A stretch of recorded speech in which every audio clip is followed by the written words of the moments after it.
Hello, everybody, and welcome to my channel, The Healthy Voice. If you don't know me, my name is Bella, and I am a trauma-informed voice coach with over 2 decades of teaching experience, and I help people reclaim their voices after trauma and other difficult circumstances.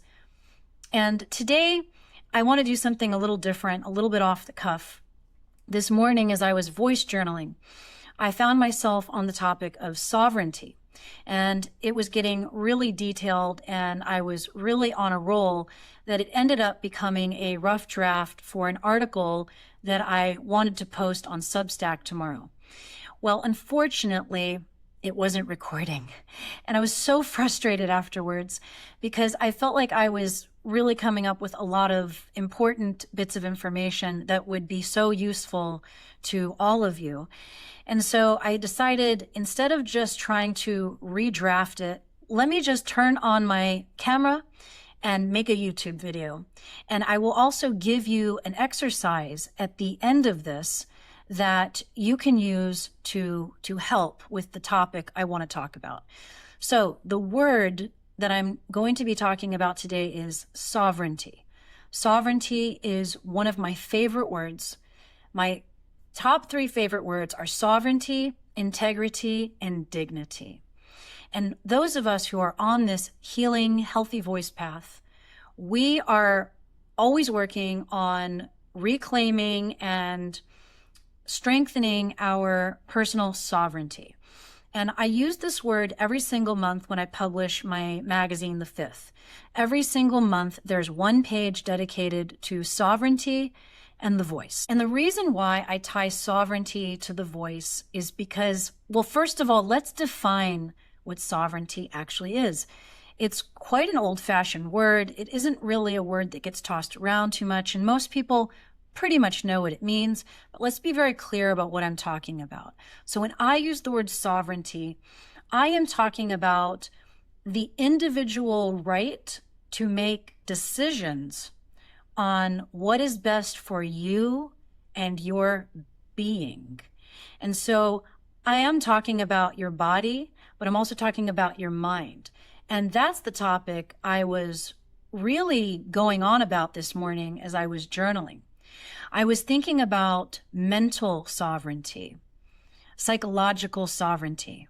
When I write my article every month for The Fifth on sovereignty and the voice, I'm talking about how all of this, all sovereignty affects the voice. So the body, if you are not able to make your own decisions on what happens to your body, whatever happens to your body affects your voice.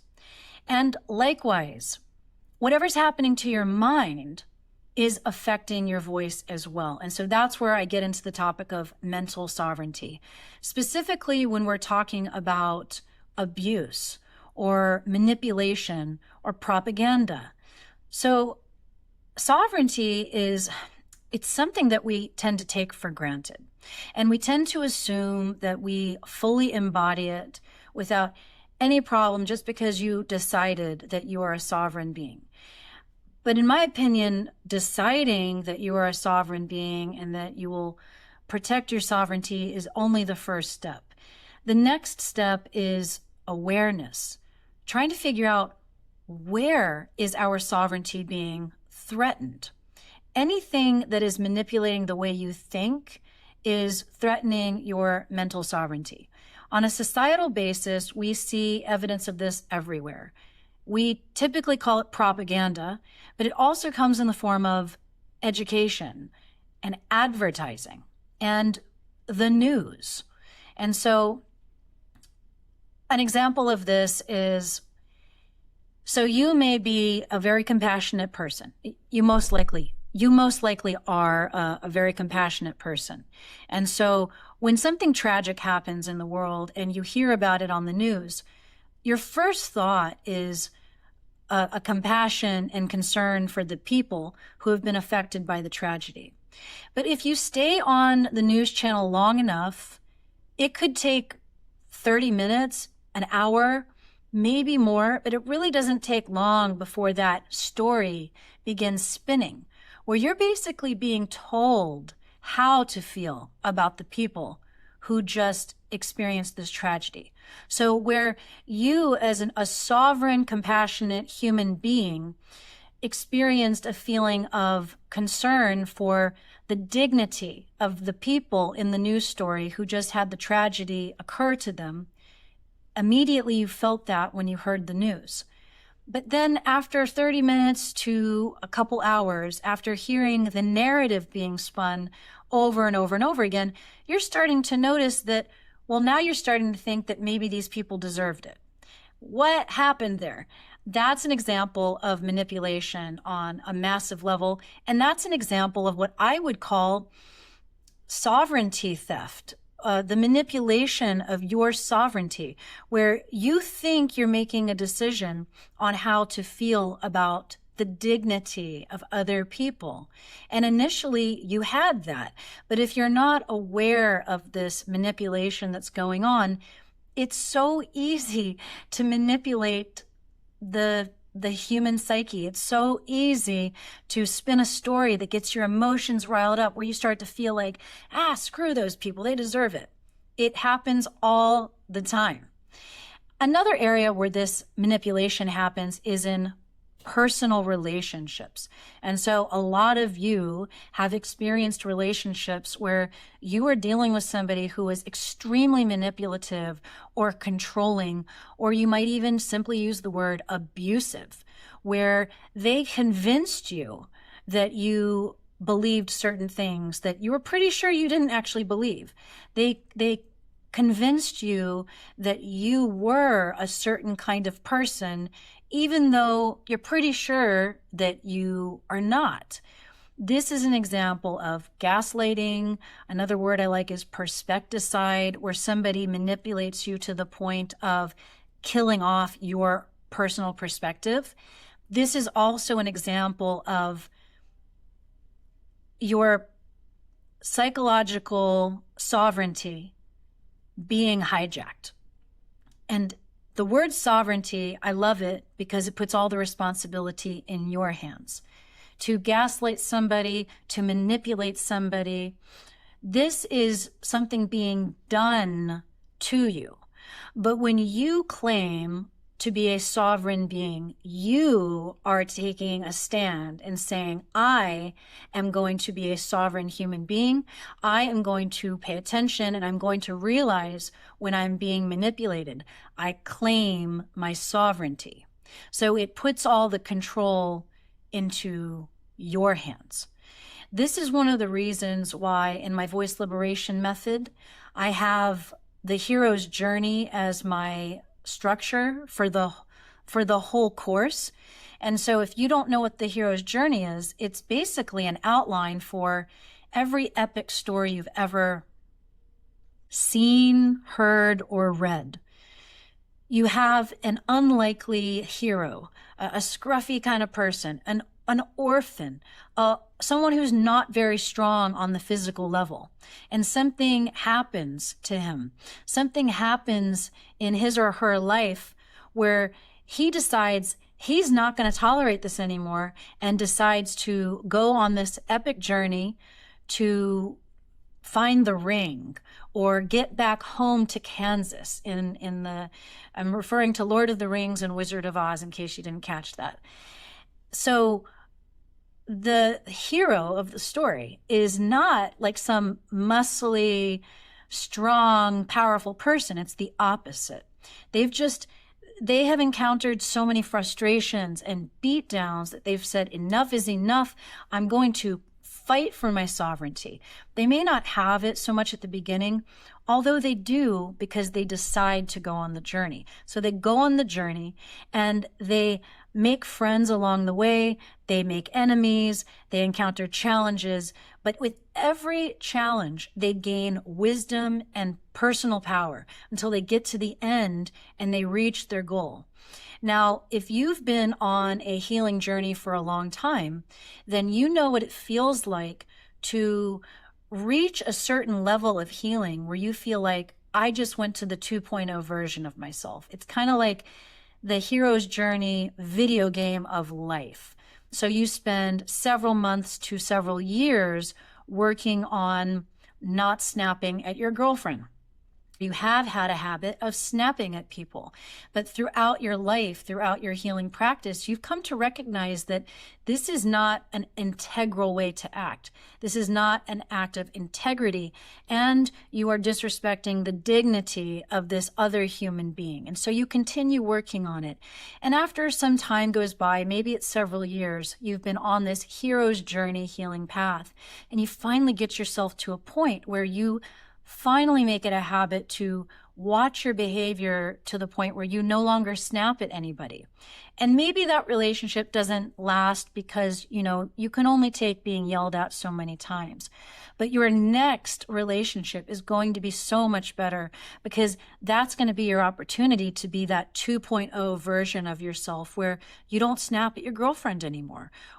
And so when you go on that 2.0 version of yourself, it's like the sequel to Lord of the Rings, where now you have all the wisdom you gained from part one. You're not snapping at anybody. But now that you've cleared away that behavior, now you realize that you get really nervous every time you have to talk to certain people. Your heart starts to race. Your voice feels tight. You didn't notice it before, but now you have the space to realize that you don't feel so in control and that when people talk to you, they make you nervous. This is part of what I'm talking about when I say we have to become more aware of our sovereignty.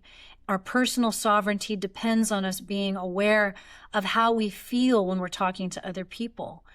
And so that's why my voice liberation method goes through the hero's journey, why we use the different chakras, why I have guided visualizations meant to help rewire your nervous system so that you can experience the energy of safety and threat where you feel balanced and in control, so that when you are in the presence of somebody who's trying to manipulate you, you get yourself to a point where you recognize this person, A, is trying to manipulate my sovereignty, my perspective. B, I'm not going to let him. And C, I'm going to use the practices I've been working on here. I'm going to tune into my body and I'm going to see if I'm breathing properly. Because if you can monitor your breathing, you can have so much more control over your next action. And so that's the exercise I want to teach you today. I want to teach you a breathing technique so that you can start to get more comfortable when you're around people and situations that make you nervous.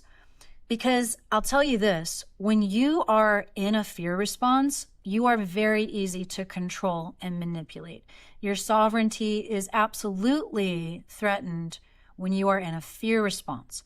That's another big reason why I talk so much about the fear response. And in my course, we talk about the freeze response. The freeze response is, in my opinion, the easiest state to manipulate somebody. Because when you're in freeze, you just want it to end. And you're essentially waiting for the other person to give you permission. When you're a truly sovereign being, you do not wait for someone else to give you permission. You recognize what is happening and you immediately take action. But if your nervous system fear response happens to be freeze, then you don't have that option. So in my opinion, in my experience, breath practice is what can help get you out of this freeze response and get you back into your personal sovereignty so that you can start making decisions to empower yourself to get out of the situation, to stand up for yourself if need be, or to just get out gracefully with your ego intact, basically.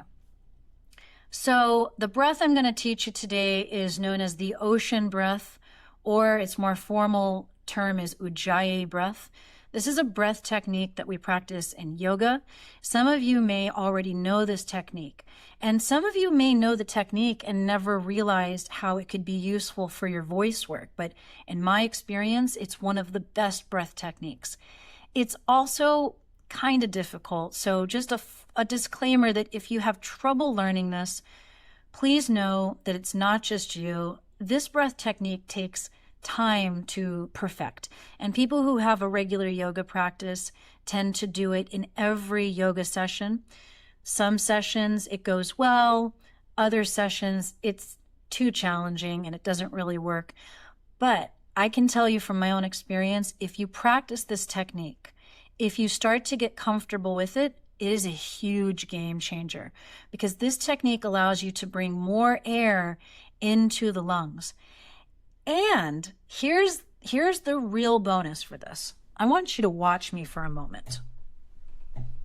Now, I want you to imagine someone's talking to me and they're trying to manipulate me. So they're talking and I'm just listening. And so if I'm in a freeze response, I'm in a position of, it's easier for me to absorb their manipulation because I'm afraid and I just want it to be over and I'm not in control of my mind or my body. But here's what I'm doing in a situation like that. When I'm talking to a difficult person who wants to manipulate my perspective, I'm doing Ujjayi breath. I'm patiently waiting for them to finish, and I'm putting my attention on my breath. And so here's what it looks like. I want you to notice my shoulders, my waist, and my lips. And I want you to tell me if you can tell that I'm actually doing breath work while imagine the difficult person talking to me.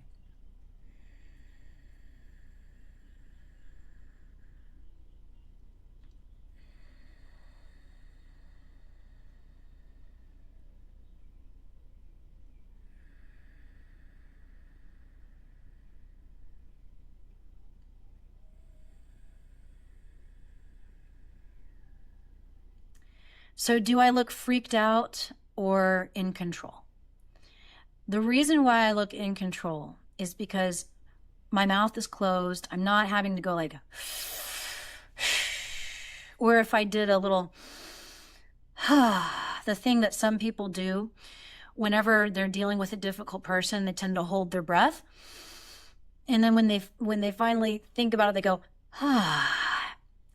and it sends a signal to the other person, to the difficult person, that you are under stress. This is not good, because a very manipulative person will not see it as a clue to lighten up. They will see it as evidence that their manipulation tactic is actually working. They're getting you into a vulnerable position so that they can continue to force their will upon you. But if you stay steady and calm and grounded and unfazed, then they realize they're not winning, and nothing is working. What they're trying to do isn't working, and they will eventually just give up. They might get frustrated. They might escalate, actually, but you have to stay grounded. And so let me show you what I'm doing here. So first of all, you'll notice that my shoulders were down and my chest wasn't rising up really high. I kept my lips closed because I didn't want them to know that I was actively taking in lots of air and maintaining control as I exhaled. Okay, so here's the technique. This is difficult, like I said, so just do your best. Now, what I want you to do is first make a sound as if you were fogging up a mirror like this.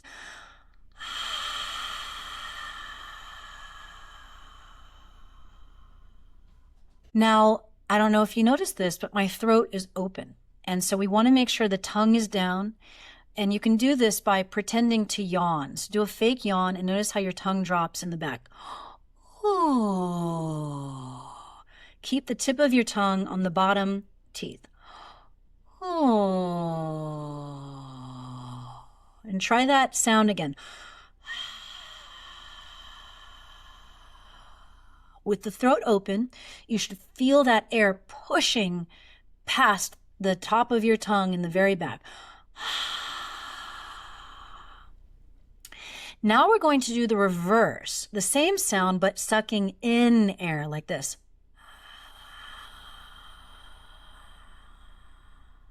Again, the tongue is down.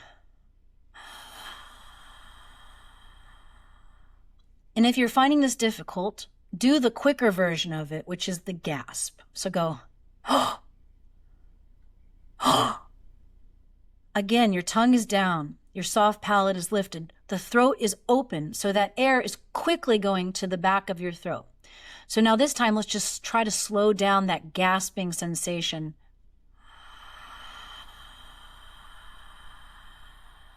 And then push it out with a suck it in, push it out. Someone I work with has mentioned that she calls this the Darth Vader breath. So if that helps you, think of it like that. We're doing a Darth Vader impression. Okay, so that's basically what we're doing, except we're going to close the lips. And so now the air is coming in through the nostrils, but we're still doing the same physical action through the throat as if we're gasping or sucking in air that goes down the throat and then pushing it out. Nice open throat the whole time. So go ahead and first close your lips and make a humming sound.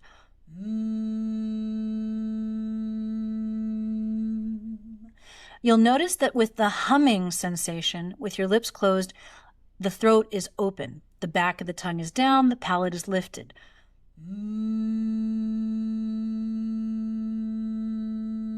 The tongue is at the bottom, teeth.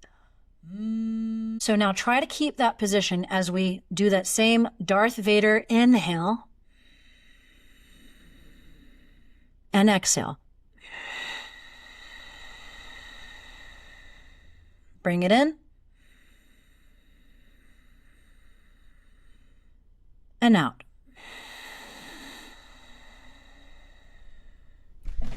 Okay, so now you see, as I do this Ujjayi breath, this ocean Darth Vader breath, in, I expand, and as I exhale, everything contracts. So now let's incorporate the breath with the movement.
This is a very relaxing practice.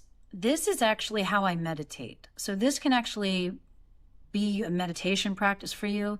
In fact, I recommend you practice this breath technique on a regular basis, because if you start to make this part of your daily practice, what will happen is it will become part of your muscle memory. Your body will remember this action. And so when you find yourself in the presence of a difficult person, that's how you remember to incorporate the breath. When you get caught off guard and you get stuck in that freeze response, you can't think rationally anymore. You're stuck in your subconscious way of reacting. And so your reaction is to be scared. Once you've become scared, it can almost be too late. But if you start doing this Ujjayi breath practice on a daily basis, what you're doing is you're training your body to use this breath as often as possible. All right, thank you so much for being here today. If you would like a more structured practice on how to regulate your nervous system and also improve your own voice and your voice practice so that you can be in control of your own sovereignty when you're in the presence of difficult people, then please check out my voice liberation method. I designed the voice liberation specifically for this because I want you to be in charge of your own personal sovereignty. I'm doing this because I want you to keep going because the world needs your unique voice. I'll see you in the next one.